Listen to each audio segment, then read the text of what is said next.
O galpão em si, ele teve que se adaptar à produção mais rápida dentro do que o mercado está pedindo, entendeu? Como assim?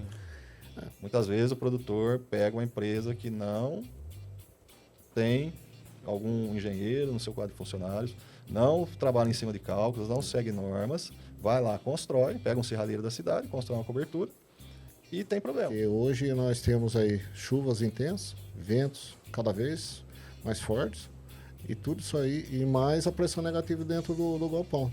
Tudo isso aí a gente precisa pôr dentro de um O projeto. frango em si, ele gosta de frio.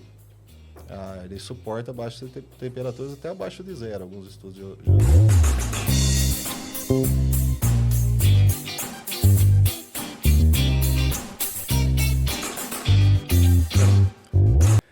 Olá, amigos e amigas! Em oferecimento a Fujikura Genética de Codorna, a Kilber Equipamentos, a Frata Embalagem, Librote Embalagem também, a Smutec, estamos iniciando mais um episódio do Pod Aves. Sejam muito bem-vindos ao nosso programa. Eu sou Adriano Felizardo e nesse podcast nós vamos trazer diversos assuntos sobre avicultura. Assuntos como saúde animal, tecnologia, curiosidades, informação e muito mais.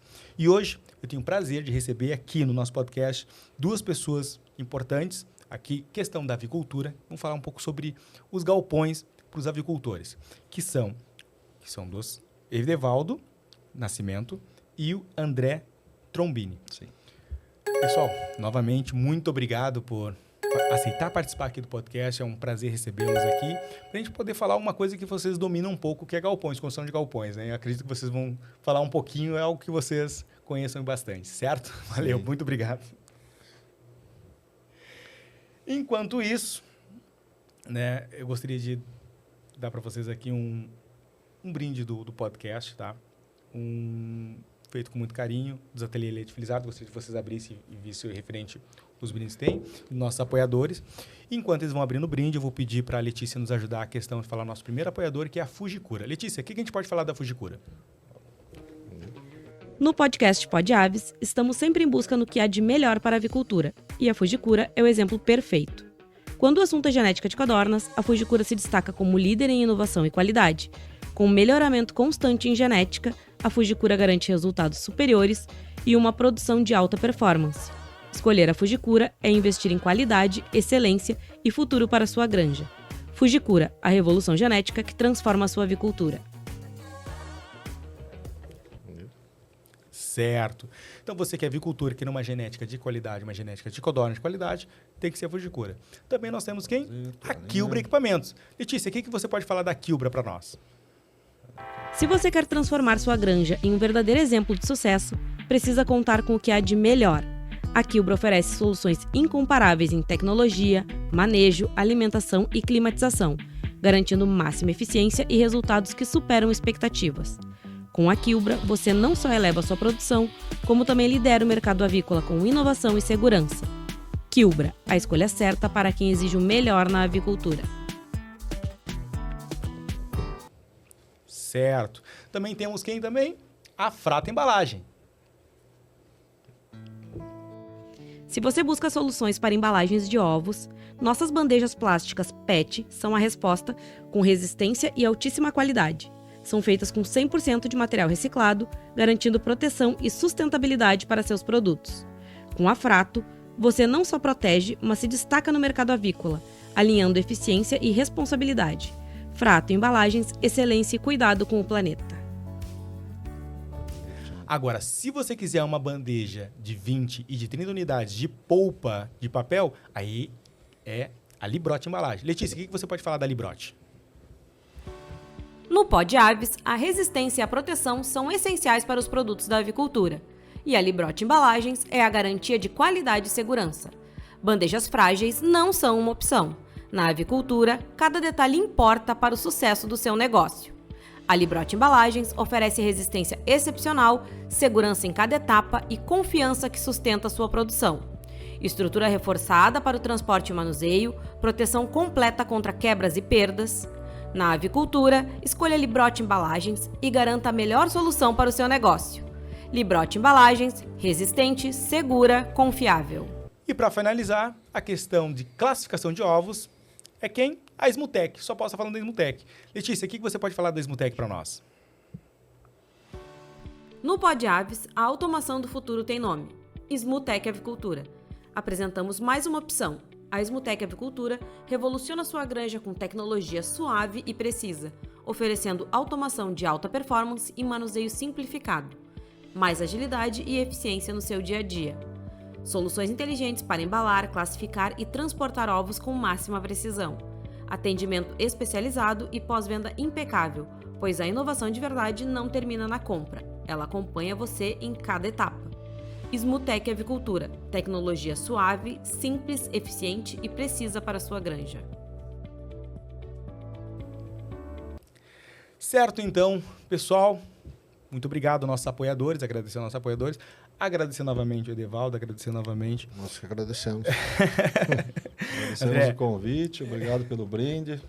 Show de Bacana. bola, né? São muito bonitos. Cara, vamos falar um pouco primeiro, assim, eu sempre começo o podcast conhecendo as pessoas que estão aqui no podcast. Eu gostaria de conhecer primeiro o André não, vamos começar com os mais velhos, com o Edevaldo.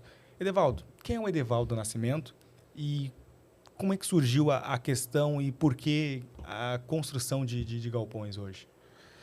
Bom, o meu nome é Edevaldo Nascimento, como você já mesmo disse, formado em engenheiro civil, né?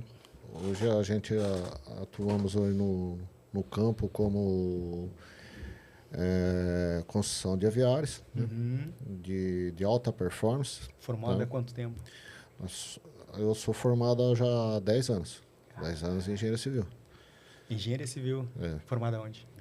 Nós fizemos uma migração ali. Começamos em Araraquara, depois fomos para Araraquara, depois voltamos para São Carlos, mas finalizei em São Carlos. Né? Que legal. E aí foi para a área da construção. Isso. Não quis trabalhar na área para outras, você realmente decidiu ser um empreendedor. Sim. Legal. Isso. E André, fala um pouco do André, quem é o André profissional?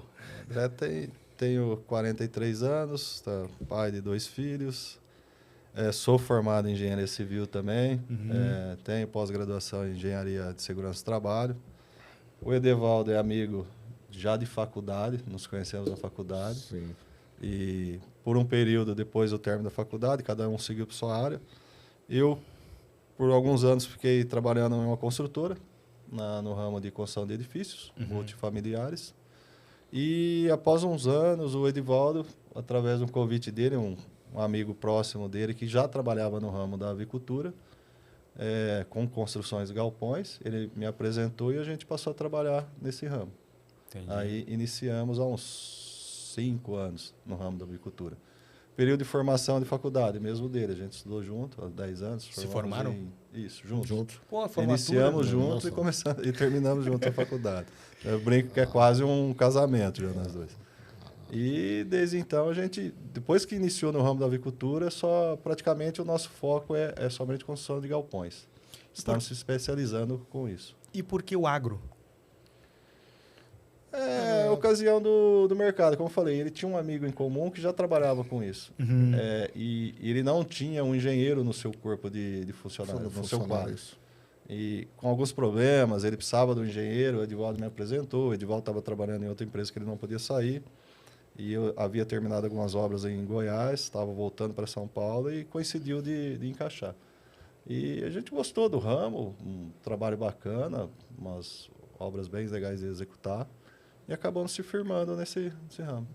E a tecnologia, na sua opinião, a tecnologia, os galpões lá de antigamente, por exemplo, para os novos galpões hoje, mudou muita coisa? Muda bastante. O método construtivo mudou bastante. Você pegar um aviário de 20, 30 anos, a cobertura é diferente, a parte de ambiência. A dimensão é diferente, o equipamento é diferente, muito mais moderno. Até a reposição da ave no mercado é muito mais rápida. A tecnologia hoje implantada é completamente diferente há 10 anos, 15 anos atrás. Mas tem, assim, é visível a questão da tecnologia. O que mais mudou? Qual foi o grande quebra de paradigma que o pessoal fazia antes na construção de galpão, que hoje vocês fazem, que implementaram a tecnologia? Galpão antigo, acho que cobertura é o principal. Você pega muita granja antiga que é cobertura de madeira com telha de barro. Tá? Existem algumas dessas no mercado ainda. Ainda existe. Só que o custo, manutenção acaba encarecendo. E é uma granja que antes era projetada para uso de ventiladores. Hoje, com exaustores, pressão negativa, essa estrutura já não suporta para a utilização atual. Então, muitas vezes, o produtor vai ter que fazer um reforço nessa estrutura e acaba não viabilizando o projeto para ele. Você falou em pressão negativa. Talvez alguém não conheça a pressão. O que é pressão negativa? É a ambiência dentro do galpão, entendeu? É ela onde que ela recolhe o ar externo, né? Passa pela placa vaporativa, passa por dentro do galpão e os exaustores retiram esse ar, renovando sempre, entendeu? Então, dentro do aviário em si, ela fica climatizada, entendeu? Acho que essa é uma forma mais, vamos dizer, simplória de resumir. Você pega um ventilador, que era antigamente, tinha alguns ventiladores dentro da granja que ficavam ventilando, fazendo a circulação de ar. Hoje você imagina assim, você tem uma entrada no aviário e lá no final tem alguns exaustores que estão sugando esse ar. Então, o que cria? É como se fosse pegar uma garrafa e puxar ela ao contrário, vamos falar assim, você chupar o ar dela, ela amassa. Então, esse galpão, ele sofre uma pressão constante interna dele. O ar, ele tem uma entrada e tem uma saída. Então, isso acaba comprimindo a estrutura ali dentro. Ele tem uma pressão negativa na cobertura. A cobertura está sempre solicitando o esforço dela para baixo, para o chão. Mas então isso tem que ter uma estrutura que suporte essa pressão. Então, existe todo o memorial de cálculo que você tem que fazer para que essa cobertura vá suportar toda essa pressão. Não só do ar, como o equipamento que está sendo instalado lá de dentro. Isso assim, a gente poderia até deixar assim, um alerta, né? Entre assim, como essas mudanças de tempo que já estamos vivendo no Brasil, né? Um alerta aos produtores. A fabricação de galpão novo, projetar, né? Calcular, porque hoje nós temos aí chuvas intensas, ventos cada vez mais fortes, e tudo isso aí, e mais a pressão negativa dentro do galpão. Tudo isso aí a gente precisa pôr dentro de um projeto para te dar uma estrutura que te garanta a boa ambiência dentro do galpão e a segurança dos funcionários que estão ali dentro, entendeu? Entendi, mas essa estrutura, esse estudo, como que ele faz? Como ele faz? Ele tem que pagar esse estudo? As empresas que ele vai contratar já fazem esse estudo? Existe um site que ele possa ver esse estudo? Não, geralmente é assim. Ó. Por exemplo, para um leigo, se você, no seu conhecimento, quando vai construir uma casa, se você fosse construir, você iniciaria por onde a casa? Pela base. Sim, pela base, isso é o comum que todo mundo fala. Na parte da engenharia, um engenheiro calculando a casa, se eu e o Edivaldo for calcular essa casa, nós começamos pela cobertura, pelo telhado.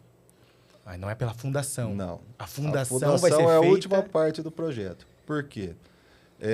Para você calcular uma estrutura, você tem que saber o que vai estar em cima dela. E o que está em cima primeiro? Telhado. Então, você começa pelo tipo de telha, o tipo de estrutura que você vai usar, se é madeira, pré-moldada, metálica, tá? O tipo de utilização da estrutura, o que vai ter nessa estrutura? Vai ter, por exemplo, ventilador, no caso da granja, você tem linha de comedouro, linha de bebedouro, você tem, quando a granja é forrada, forração.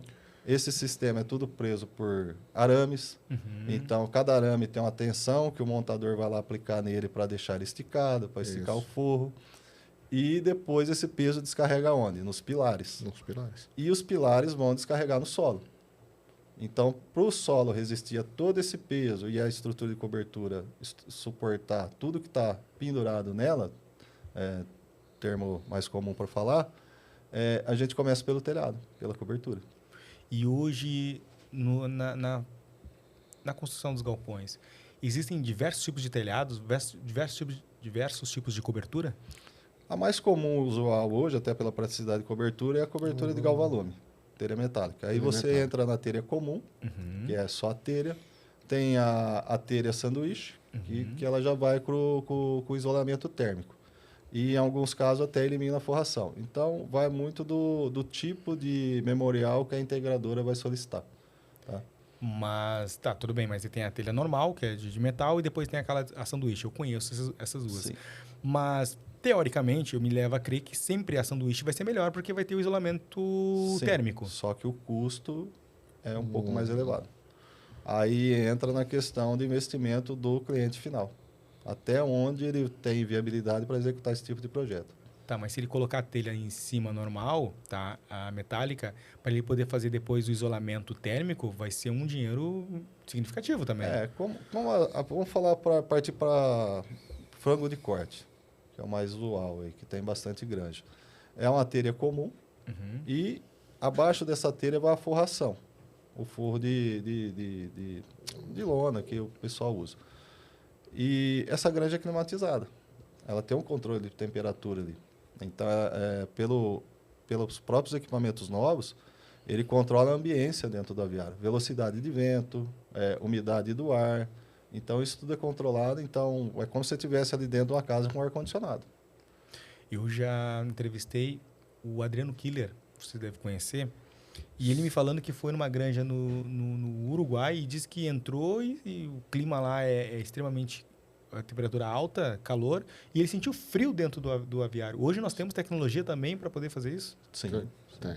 Porque o frango em si, ele gosta de frio. Ele suporta baixas temperaturas até abaixo de zero, alguns estudos eu já vi, entendeu? Já o calor, não. Então, tem que ser um ambiente bem confortável ali para ele poder crescer com saúde. E com a evolução do frango? Porque hoje a genética mudou muito.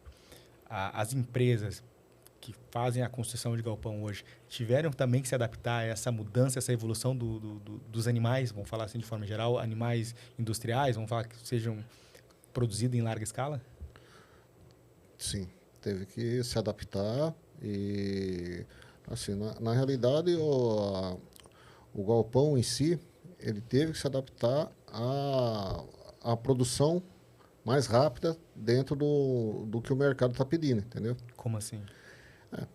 Se eu tenho um pintinho que eu consigo dar um produto final nele com 30 dias, antigamente não era assim. Antigamente dava com 90 dias. Ao tanto que agora, para você chegar você ter uma ambiência para esse pintinho aqui dentro do aviário, então teve que se estudar uma estrutura e uma... Como que eu vou falar? Manter o maior conforto da ave. Isso. Proporcionar um ambiente confortável para que ela cresça, engorde mais rápido, cresça mais rápido, entendeu? Sim, sim. E aí isso passa tudo pela estrutura. Nós temos aqui um patrocinador, um apoiador, não é patrocínio, um apoiador, que é a Kilbra. E eles fazem aqueles equipamentos internos, gaiolas e também aqueles ninhos ali. Hoje, vocês trabalham em conjunto porque vocês fazem a estrutura. Aí a Kilbra... Eu estou pensando pelo avicultor, tá me colocando no lado do avicultor. Ele vai querer construir um galpão. Ele constrói primeiro o galpão ou ele tem que ir primeiro, por exemplo, na Kilbra, pede os equipamentos e depois a Kilbra vai dizer, olha, eu preciso de um galpão assim. Aí passam para as empresas e as empresas executam aquele trabalho. Geralmente, o primeiro contato do produtor com o fornecedor de equipamento. Isso. Aí, esse fornecedor, no caso, se for a Kilbra, ele vai passar todas as dimensões que ele precisa para o aviário. Ó, eu vou ter uma gaiola lá com 3 metros de altura dentro do aviário, eu preciso de tantos metros de comprimento, tantos metros de largura. Ele passa toda a especificação que ele necessita para instalar aquele aviário. Okay. Então, a gente vai seguir recomendações do fornecedor de equipamento para executar uma construção que o equipamento dele vai ser funcional ali dentro. Exatamente. Trabalhar com a maior eficiência possível do equipamento. Então, vocês trabalham em conjunto, literalmente. Sim, Sim. em conjunto. E a questão do solo, a adaptação, isso influencia muito na hora da construção de um galpão? Porque uma coisa é construir na areia, outra coisa é construir na argila, outra coisa é construir em cima de pedra. Sim, cada situação é um caso específico. Como eu falei, parte da cobertura e vai somando todas as cargas que vão descarregar no pilar e vai descarregar no solo. Todo esse peso que foi calculado, a concepção desde o telhado até descarregar no pilar, quando chega no solo, é necessário fazer um estudo do solo. Para quê? Verificar a resistência do solo para a capacidade de carga de peso que você está descarregando ali. Entendi. E a posição solar influencia? Sim, em alguns casos, sim. Aí que tá. Não, em alguns casos. Porque assim, quanto menos você tiver a incidência do sol na lateral do aviário, você vai aquecer menos ele ali na lateral, cortina ou parede que seja. Tá? Eu falei em alguns casos porque vai depender muito da geografia do terreno do produtor. E na maioria dos casos você não vai ter a posição ideal ali, que o sol não vai incidir na lateral, que ele é um sol que ele vai passar sobre o telhado, entendeu? Então varia muito da geografia da região onde vai ser construído esse aviário. Entendi. Então, geralmente é difícil achar uma posição ideal devido à localização geográfica das granjas, isso? Mas eu vejo, André, que o pessoal, a maioria está colocando aquelas placas solares em cima. E aí eu fico pensando assim, poxa, é que nem aquela questão que eu falo assim, às vezes o engenheiro, poxa, quantos engenheiros usam para fazer um carro lá? Tá? Mais de, sei lá, 50 engenheiros, 70 engenheiros, 100 engenheiros, sei lá, não sei quantos são, mas eu sei que são bastante. Aí você projeta para aquele determinado fim. Aí o pessoal vai lá e coloca mais um sobrepeso. Isso impacta no teu projeto? Com certeza. Muito. Vamos falar um pouco sobre isso? Muito sobre isso. Como eu acabei de dizer, a gente começa a fazer um projeto pela cobertura. Então, no caso da energia solar, a primeira coisa que a gente vai calcular é o peso dessas placas que vão estar descarregando na telha, que vai estar descarregando nas terças, que vai estar descarregando nas tesouras, que vai descarregar no pilar. Tá, mas às vezes o pessoal contrata, não faz o projeto em cima, não, porque não projeta as placas solares. Já houve caso de, vamos supor, eu tenho um galpão lá, eu achei bonito pôr em cima do telhado. Põe em cima do telhado. A estrutura não suporta, houve caso de ceder, entendeu? O telhado não aguentou, desceu a estrutura. Mas aquelas placas solares são muito pesadas? Em torno de 28 quilos por metro quadrado. Por metro quadrado. Isso, numa área quadrada grande, num telhado, é relevante. 6 mil quilos, mais ou menos. 6 toneladas. 6 toneladas em cima do telhado ali, que não, talvez o telhado não tenha, a cobertura não tenha sido projetada para isso. Na maioria dos casos, não. É lógico, a gente quando faz um projeto, tem um coeficiente de segurança que a gente trabalha para essa estrutura, já tentando prever essa sobrecarga de utilização que a gente chama. Tá? Mas, numa cobertura tão grande, assim, pega um aviário que vai dar 2.970 metros quadrados diário. Entendeu? Quantas placas ele vai pôr lá? Se o produtor quiser colocar no telhado inteiro, na maioria das vezes essa estrutura, se ela não foi projetada para isso, ela não vai suportar esse peso. Não vai. Não suporta. Então, e qual é a recomendação? Por exemplo, assim, tenho já o meu galpão já há 20 anos e eu quero botar placas solares, e aí? Nesse caso, por exemplo, se chamar nós para avaliar, nós vamos reprojetar esse telhado. Reprojetar que eu falo por quê? Nós vamos ter que ir lá, verificar toda a estrutura, pegar a dimensão de material, refazer aquele projeto e recalcular ele. E dentro dessa revisão, a gente vai determinar se é possível ou não fazer reforço na estrutura para suportar essa sobrecarga. Tá? Entendi. Bom, eu vou pedir desculpa ao pessoal que tem uma obra aqui no lado, então se escutar algum barulho, vamos seguir mesmo com o barulho assim. Pedir desculpa também para vocês e o que é importante é o assunto. É que né? a gente já está acostumado com obra, já tem uma obra aqui do lado para ajudar. Né? Eu fiquei impressionado porque... E a questão assim, porque a placa solar também quando coloca em cima do telhado, tem a questão da manutenção. Isso não é ruim depois, porque depois, para questão de lavar, questão de... É recomendável hoje as placas solares em cima dos telhados? Algumas empresas, eles não adotam pôr em cima do telhado. Outras não relevam, entendeu? Mas o aconselhável é não pôr em cima do telhado. A não ser que se o cara tem uma área muito restrita, né? Aí vão ter que subir. Mas caso contrário, é fazer um parque solar ao lado do aviário. Né? Para manutenção, facilita mais. É que o Edivaldo falou, alguns produtores eles não têm área para fazer essa instalação. A propriedade dele é pequena, muitas vezes tem 1, 2 ou 3 aviários, então é bem restrito. Aí onde ele vai colocar? Em cima do telhado. Tá? É a mesma coisa numa residência. O pessoal tem um terreno ali restrito, vai colocar na cobertura. Mas Tá. corre o risco de o funcionário subir lá, fazer uma manutenção, uma limpeza que precisa fazer, sabe? Acidente, né? Se acidentar, né? Porque eu vejo que o pessoal, eles colocam as placas em cima do telhado, só que eles não preveem que aquela placa vão ter manutenção, tem que lavar. Sim. E a lavagem é meio que periódica, né? Periódico. Quanto tempo mais ou menos? Vocês sabem mais ou menos? Tem essa Depende, coisa? se pega a época de seca, é semanal. Porque aquela poeira gruda na placa, você precisa estar lavando, você precisa ir lá, esfregar, entendeu? Ele vai controlar, ele tem um controlador dele de energia e ele vai estar sabendo quanto está produzindo as placas. Então ele consegue ter um controle. Por exemplo, está muito suja, diminui a produção de energia. Aí ele vai ter que subir e fazer a manutenção. Pega na estrutura do galpão, ele vai ter que prever o acesso do funcionário para subir lá, fazer uma escada tipo marinheiro, aí entra a norma de trabalho em altura. Lá em cima do telhado tem ou não uma linha de vida para esse funcionário estar ancorado ali, fazer de forma segura. Um a cinto de limpeza. segurança. Então, assim, dá para fazer, não tem problema. Só que ele vai ter o custo para implantar algum sistema de segurança para garantir a integridade daquele colaborador que for lá em cima fazer essa limpeza. Mas a recomendação é que você como engenheiro, você como profissional, é não colocar as placas em cima do telhado. Sim, que aí você já partindo para a segurança, ele elimina esse risco de ter uma pessoa lá em cima com risco de queda, por exemplo. Entendi. Entendeu? Entendi. E hoje, quais são os maiores gargalos ao se construir um projeto, a se executar um projeto hoje numa área, numa propriedade? Hoje eu diria que, na verdade, é o custo da construção, né? Com esses aumentos de material, dólar. Hoje você cota a telha, hoje a maioria de fornecedores de perfis metálicos e telha, você vai pedir um orçamento, é um dia. Aquele preço é só para aquele dia, amanhã já alterou o preço. Para você repassar isso para o cliente, aí no final acaba que ele não opta em fazer por causa de viabilidade. Tá? Por exemplo, ele tem um limite quando parte para financiamento. Hoje, um galpão com equipamento e a construção civil gira em torno de 1.600.000, 1.800.000.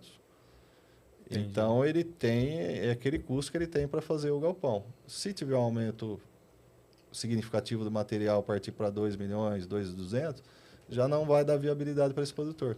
Ele vai ter que ter o recurso que ele financia e ele vai ter que ter parte com recurso próprio. Tá? Então, muitas vezes é o custo de execução. E hoje, como é que está a questão do financiamento hoje? O governo está liberando financiamento, o avicultor, o produtor, ele está conseguindo ter acesso a esse financiamento? Em termos de financiamento, aí o governo, assim, libera, mas libera pouco, entendeu? A demanda é muito maior do que o crédito que o governo disponibiliza para os produtores rurais, né? Tá, mas libera pouco aqui, mas lá para os outros ele libera à vontade. Libera à vontade. Eu não Por estou exemplo, entendendo. o plano safra desse ano já foi cancelado. Já foi. O que manteve foi aquele plano safra, o pequeno produtor, a agricultura familiar. Então, produtores maiores já não têm acesso a esse crédito esse ano. Alguns projetos que estão liberando esse ano são aqueles projetos que foram iniciados no ano passado, por conta de recurso que acabou, ficaram para esse ano. Então, em fevereiro, acabou liberando um recurso do BNDES. Alguns produtores que estavam com esses projetos no ano passado conseguiram recurso para executar seus projetos. Mas eu vejo também o que falta, André, é a questão da informação. O produtor, vamos falar assim, o produtor rural, ele não tem muita informação, não tem acesso à informação. Vocês também têm essa perceptividade, assim, esse sentimento que o governo não passa assim, as informações, não tem um lugar onde ele possa realmente se informar, pesquisar? Ou é só a minha percepção essa? Não, a grande maioria não tem acesso à informação. Não tem. Hoje, geralmente os produtores, no caso, falar do frango de corte, geralmente o produtor ele vai construir o seu aviário, mas por trás dele tem uma integradora. Tem uma empresa ali do ramo do frango que vai proporcionar recursos para ele estar construindo esse aviário e garantir para ele que um período de tempo ali ele vai estar integrado a essa empresa. Tá, mas isso na empresa de corte, na indústria de corte e para ovos. Também. Aí não tem integrador. Também, Tem integrador? porque tem produtor que ele é integrado com essas empresas, para matriz, galinha poideira, que ele vai fornecer o ovo para essa empresa para poder girar o sistema. Né? Quando a gente fala de frango de corte, é o produto final. Entendi. É a carne, o produto final. Mas antes de chegar no frango ali, você tem a poideira, tem um incubatório, tem uma fábrica de ração, tem todo o sistema que vai proporcionar É um carne ciclo, no final. né? E hoje, por exemplo, na tua opinião, o avicultor que queira iniciar ou ampliar sua granja, qual é a primeira ação que ele tem que tomar antes de construir um galpão? Pode falar. Pode falar? Tá bom. Tô falando demais. Vai tranquilo, a gente está ó, bem democrático. Os que tem, que já tem uma integradora já fornecendo a eles, né? Uhum. Então, procurar uma pessoa especializada, né? Uma pessoa que tem, assim, como é que fala? Conhecimento, Um know-how. conhecimento no ramo, né? Para poder dar umas orientações próprias para ele ter o aumento da aviária. Nos aviários novos, é a mesma coisa. É projeto, é implantação do sistema. E junto com a integradora, ela vai dar um suporte para ele ali na fabricação do aviário dele, né? Mas a integradora, quando tem, ajuda bastante, porque quando a gente fala em integração, é um grupo de granjas ali, todas unidas com um único determinado fim. Mas tem aquele, senhor Ede, vou falar senhor, porque é questão de respeito, né? que ele faz sozinho. E esse não é pouco, tá? São vários, são muitos. Tem bastante. Bastante sozinho. E aí, tipo assim, eu fico pensando, ele tem às vezes um galpão, vamos falar assim, tem um galpão pequeno. Aí o preço do ovo está muito bom, vou falar assim, aqui em produção de ovos hoje. Pegou um dinheiro bom, quero investir. Aí que tá, qual é a primeira ação que eu tenho que fazer? Olha, vou criar um galpão, quero construir um galpão aqui, tanto, sei lá, 20 por 100, né? Que geralmente é o galpão, 20 por 100 e tal. O que eu preciso fazer? O que fazer? Onde startar? Como iniciar? Já procuro uma empresa especializada no galpão? Ou eu falo primeiro com a empresa de equipamentos? Ou eu falo com uma empresa para poder analisar a questão do solo? O que eu faço? Para fazer certo, da forma certa. Na questão de produção, a primeira coisa que eu acho que ele tem que fazer é um estudo de mercado para o produto que ele vai fornecer dentro do mercado. No caso do ovo, ele vai ter que verificar a região que ele tem, para quem que ele vai fornecer e tudo mais, para fornecer o produto final dele. Uhum. Falando em construção, que tipo de equipamento que ele vai utilizar e qual a tecnologia que ele vai utilizar para maximizar a produção dele e ter um melhor resultado final. Então, ele tem que pesquisar o equipamento que ele vai estar utilizando lá. Então, depois que ele definir o equipamento, aí sim ele vai partir para a construção em si, que é a nossa parte. Nem vou falar muito de equipamento, que não é minha área. Tá? Geralmente, a gente pega todas as informações do fornecedor de equipamento, ele vai dar todas as diretrizes que ele precisa da estrutura para ele instalar o equipamento dele. Então, cada empresa tem sua especificação.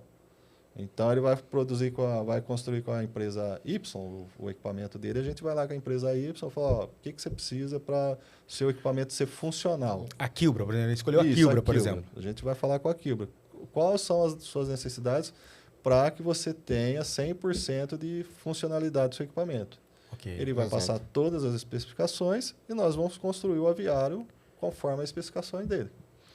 Okay. Tá, eu preciso de um galpão, eu falar em medida, é 18 por 165, que tem um pé direito com 2,50, 2,70, a mureta eu preciso que esteja a 60 centímetros, a tela tem que ter tal comprimento, tal altura, inclinação de piso, tudo isso ele vai falar para que o equipamento dele seja funcional.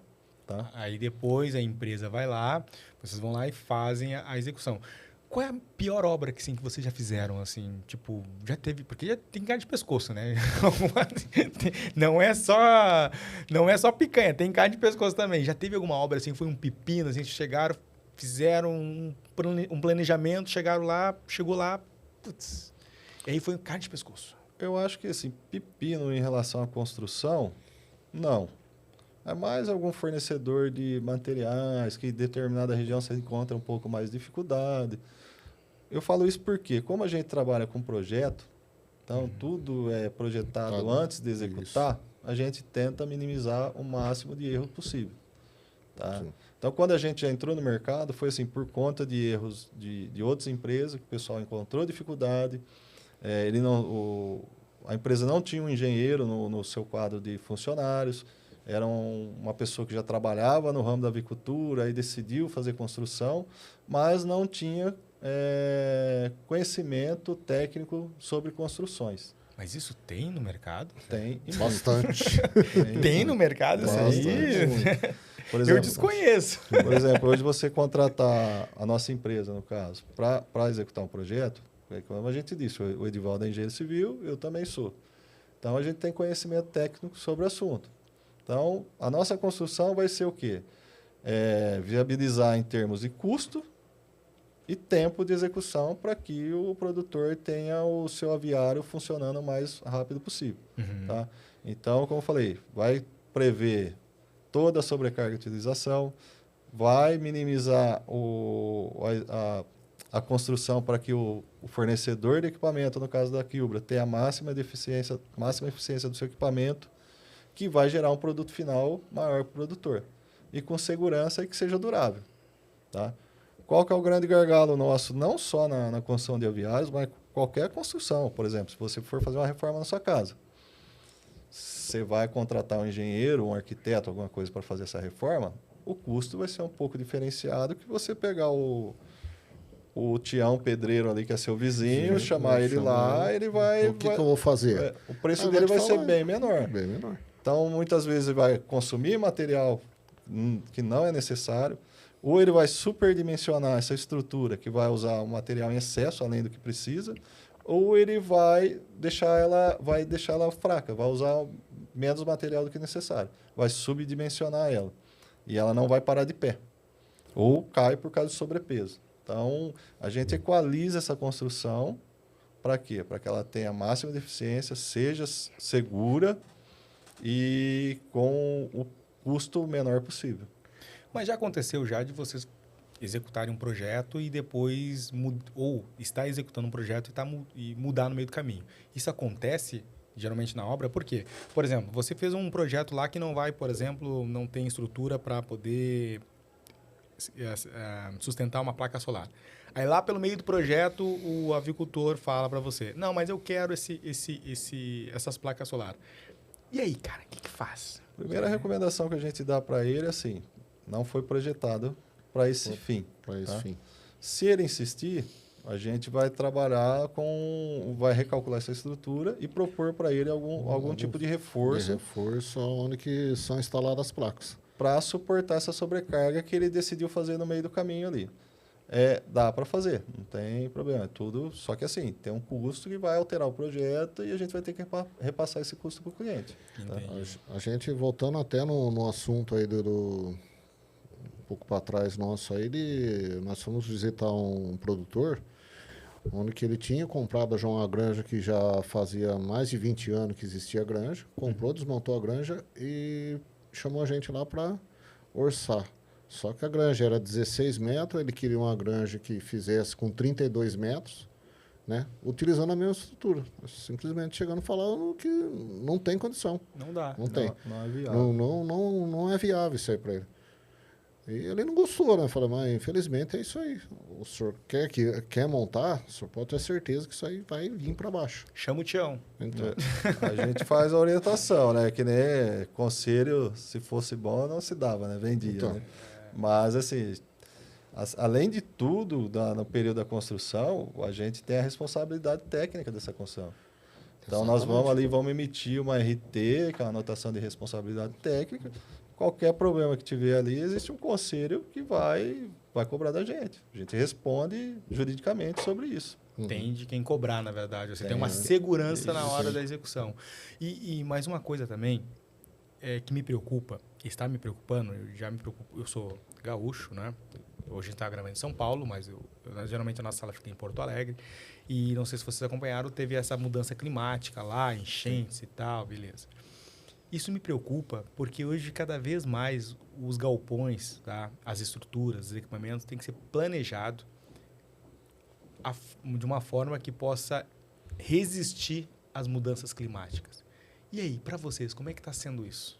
Porque ventos mais fortes vão surgir, né? Alagamentos. E aí, como é que vocês fazem para planejar isso? Foi que nem o André tinha comentado contigo aí há um pouco atrás aí. É feito um cálculo, existe um cálculo para isso, né? Tanto de vento quanto de chuva. Mas se sair fora do cálculo... Tipo assim, ó, eu projetei o galpão para um vento de 150, mas se der um vento de 170... Hoje, assim, existe uma média histórica, por exemplo, questão do vento. Cada região, existe uma carta dos ventos dessa região. Por exemplo, a gente está em São Paulo hoje, capital...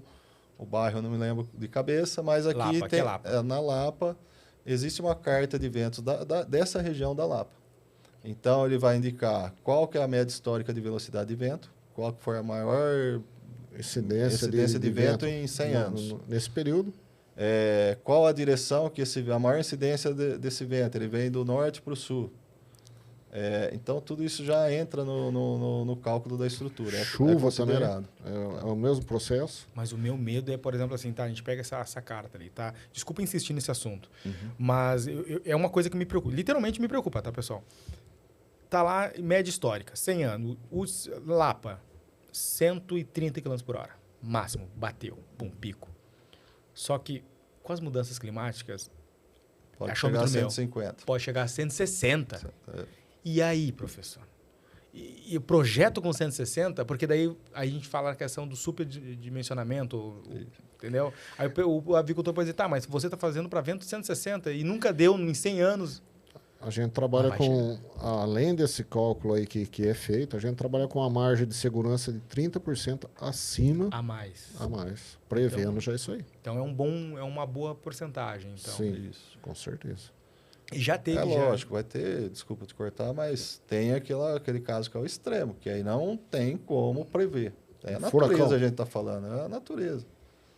Então, tem coisa que é imprevisível. Mas, na grande maioria, se for uma construção sólida, calculado dentro das normas, não, é muito difícil dar problema. O que eu vejo sempre aí, de vez em quando, fala sempre de vez em quando, não tem como, né? Sempre é sempre. Mas é aquela que volta naquela questão.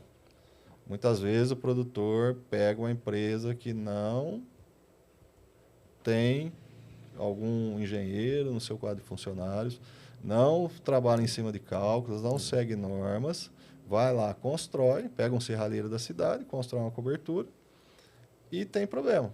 Dá um vento de 30 km por hora, ela sai arrancando telha. Pois é, eu estou gravando um podcast também para a América Latina inteira, tá? E uma das questões, tá? O que mais me pedem indicação é a questão do galpão.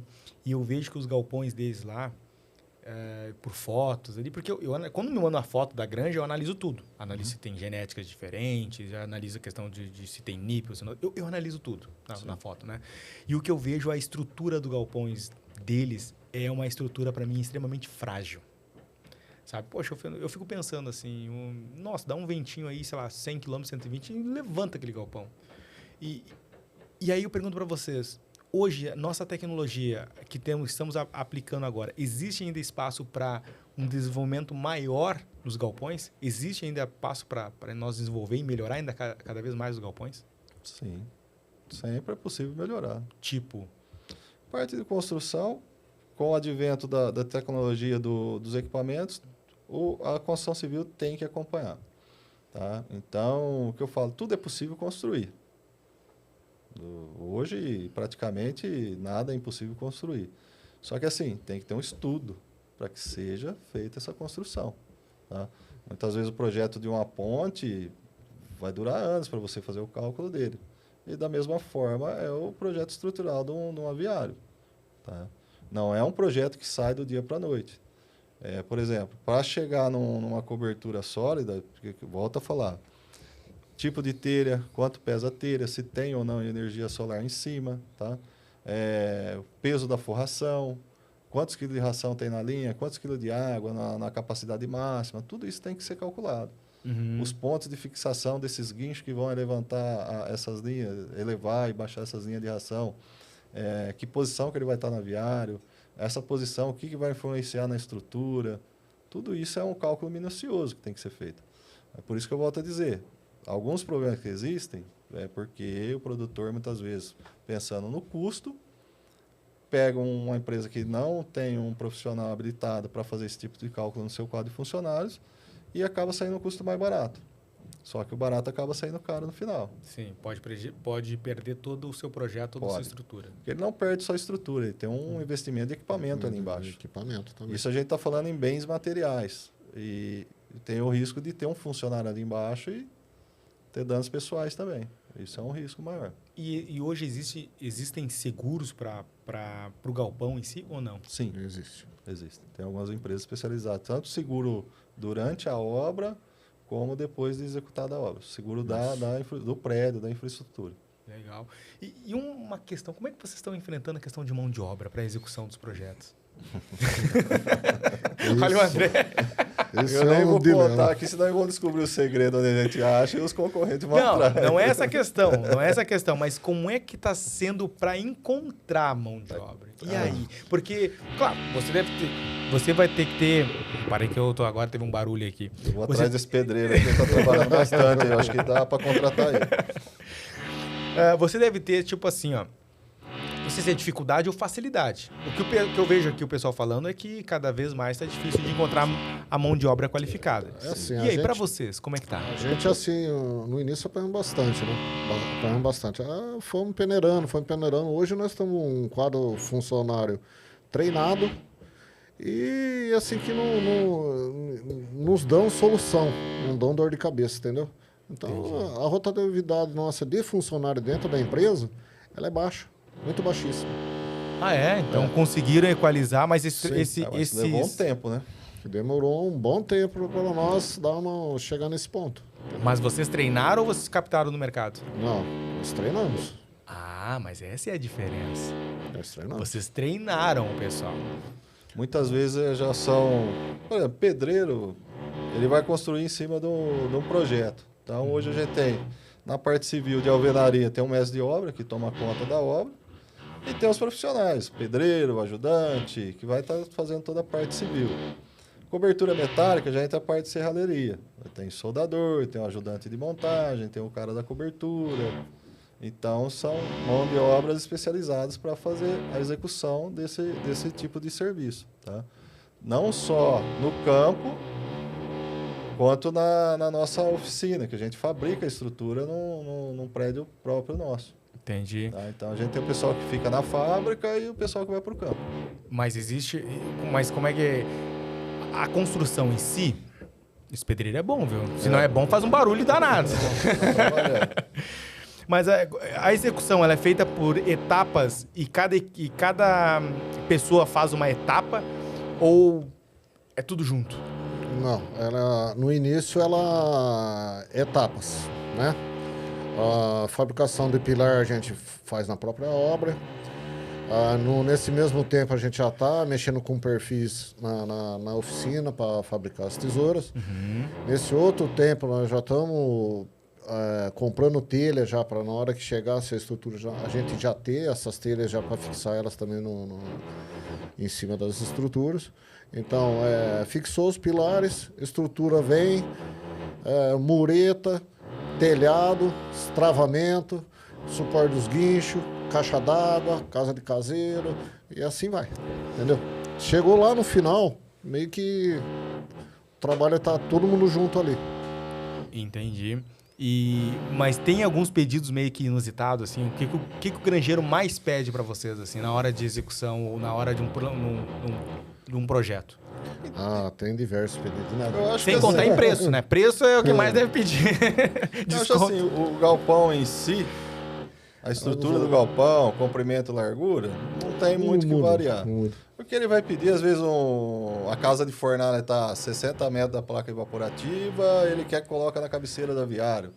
O outro, a casa de comando, ele quer que muda de posição. Isso. São mudanças assim que para nós, em termos de construção, não afeta a área nem o nosso orçamento. Mas aí é o manejo que o granjeiro vai ter, que ele está habituado. Muitas vezes a integradora ela já tem o projeto padrão dela, que quer que segue aquele projeto de implantação, e o granjeiro não quer seguir. Aí cria esses conflitos entre o granjeiro e a integradora, mas aí, ou o próprio produtor, que muitas vezes é o granjeiro também. Mas para nós, assim, eu até muitas vezes eu brinco com o produtor, falo, se quiser construir a granja de ponta cabeça, eu vou calcular para construir a de ponta cabeça. É um produto seu, não tem problema nenhum. Quer que faz de pau a pique, a gente vai projetar para que seja uma granja de pau a pique e vai resistir ali a utilidade. Então, por isso que eu brinco, tudo é possível construir, desde que seja calculado e projetado para esse fim. E já teve alguma granja que vocês foram visitar e se surpreenderam com um galpão que vocês algum galpão que já estava construído e aí, tanto para negativo quanto positivo, alguma coisa assim? Tem coisa que eu vejo que até hoje eu tento saber como é que tá de pé. Tá lá, velho. Por causa do dimensionamento, por causa do telhado que não resiste e tal. Tipo de material que foi utilizado. Nós atendemos um outro cliente aí também, que telhado de barro, as tesouras de madeira, o forro, lona preta. Isso aqui para cima fixou uma rodana aquela de pregar em coisa, sabe? Passou a fiação tanto assim no forro. O que aconteceu? Esquentou a fiação. Incêndio no forro, na lona preta. Pegou no telhado. Queimou meio aviário dele ali. Meio aviário. Que prejuízo. A gente foi lá, reconstruiu o aviário para ele, metade do aviário. Tinha seguro. Seguradora não quis pagar 100% do seguro, falou, não é possível reconstruir o aviário. A gente pegou meia granja aí. Hoje a gente trabalha com estrutura metálica, só que era madeira. A gente teve que reconstruir com tesouras de madeira, terças de madeira. O mesmo telhado que é fibra-cimento. Fibra-cimento. Então é assim, tudo é possível construir. Só que assim, a gente foi lá, fez um estudo, recalculou a estrutura de madeira para ele e reconstruiu a granja.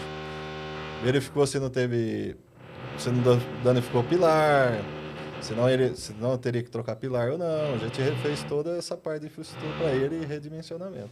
Entendi. Acontece. E qual é o sonho, assim, para o pessoal, qual é o sonho hoje do André e o sonho do Edevaldo? Onde vocês querem chegar, assim, como profissionais? Eu quero ser referência no mercado do ramo de construção de aviários. Palestras e tal. Sim, lógico. Ser o melhor do mercado sempre, né? Sempre, exatamente isso aí. É sempre melhorando. Melhorar e fazer essa ser referência. E a questão... Agora, uma pergunta que eu faço para todo mundo, que eu gostaria de fazer para vocês. Qual é a dica que vocês dão para alguém hoje que está iniciando no mercado de avicultura ou no mercado de construção ou do agro, que vocês gostariam de ter recebido hoje, com todo o conhecimento de vocês, que vocês gostariam de ter recebido quando começaram? Tem diversas coisas que assim, a gente queria estar sabendo entrando no mercado, né? Mas... Pode falar, a gente está no podcast, tem tempo. Por exemplo, a gente se formou. Para que a gente vai fazer um cálculo de telhado? Isso aí, até ontem, assim, né, André? A gente saiu da faculdade e falou, por que eu vou fazer um cálculo de telhado? Aí nós vamos, com a experiência, vamos falar, porque aqui tem vento, tem chuva, tem o esforço dentro do aviário. Isso aí influencia, né?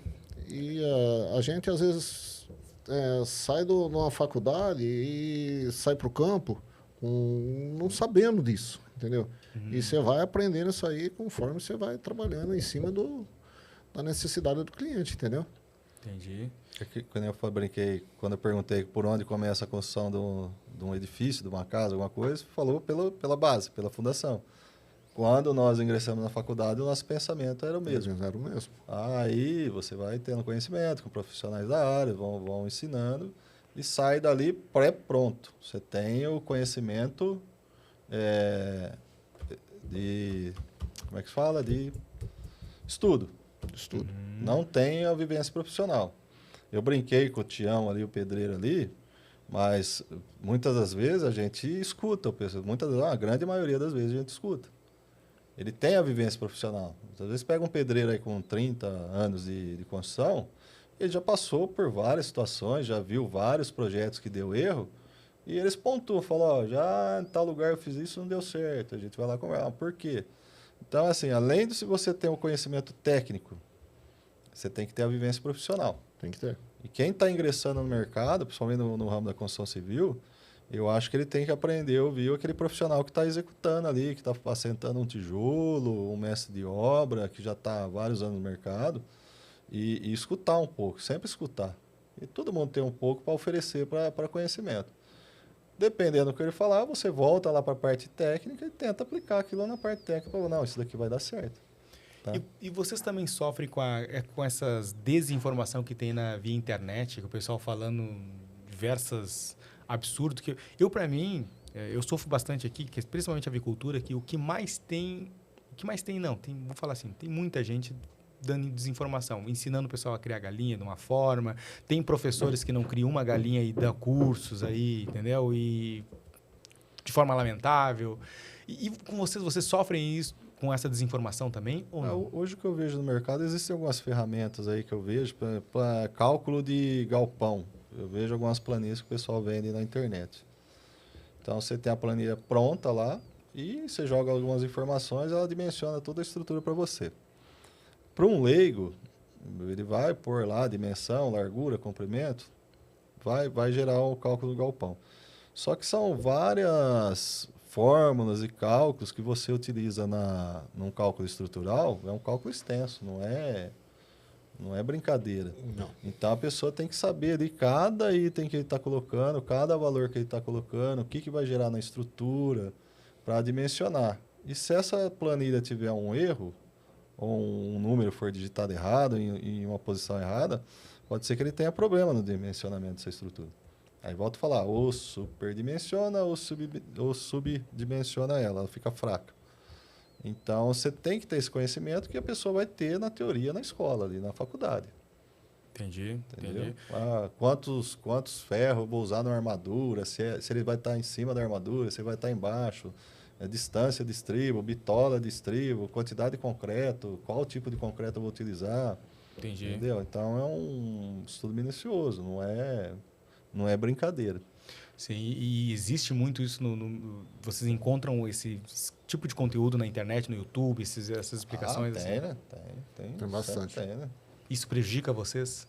Assim, impacta? Assim, para nós, como empresa, Não. não, porque a gente vai fornecer, vai vender o nosso produto e conforme o nosso projeto, a nossa experiência e a nossa responsabilidade. Uhum. Quem vai ter problema é o cliente final. Quem vai Entendi. estar contratando essas pessoas para executar o serviço para ele. No final, quem paga o pato sempre é quem está Sempre pagando. é o cliente final, sempre é, no caso do galpão, o produtor rural. Isso aí. Pessoal, assim, ó, eu tenho muito mais perguntas, assim, mas o tempo se passa de forma Voa, muito mais... Sim, quando o papo tá bom, passa rapidinho, né? Gostaria de agradecer o pessoal que gostaria de seguir vocês, porque você tem um ótimo trabalho lá, que queira seguir vocês, pode seguir vocês nas redes sociais. Opa, sim. Como que faz para encontrar? Instagram, acho que é o mais fácil. Né? No Instagram, NT Engenharia. Ok. É N navio. T de tatu. E T de tatu. Beleza, engenharia. É engenharia. Beleza, então você que... Agradecer vocês, agradecer os nossos apreciadores que chegaram até aqui, agradecer os nossos apoiadores, a Fujikura, a Kilbra, a Frato, a Librote Embalagem também, a Smutec. Agradecer a todos vocês, pedir para você nos seguir no Instagram, pedir também para se inscrever no YouTube. Você também tem YouTube ou não? Só o Instagram? Não, só Instagram. YouTube legal. Escrever no YouTube, seguir no Instagram. Nosso muito obrigado. Desculpa pelo barulho da obra aqui, pedir desculpa para vocês. E o nosso valeu. Tchau, tchau. Tchau, prazer.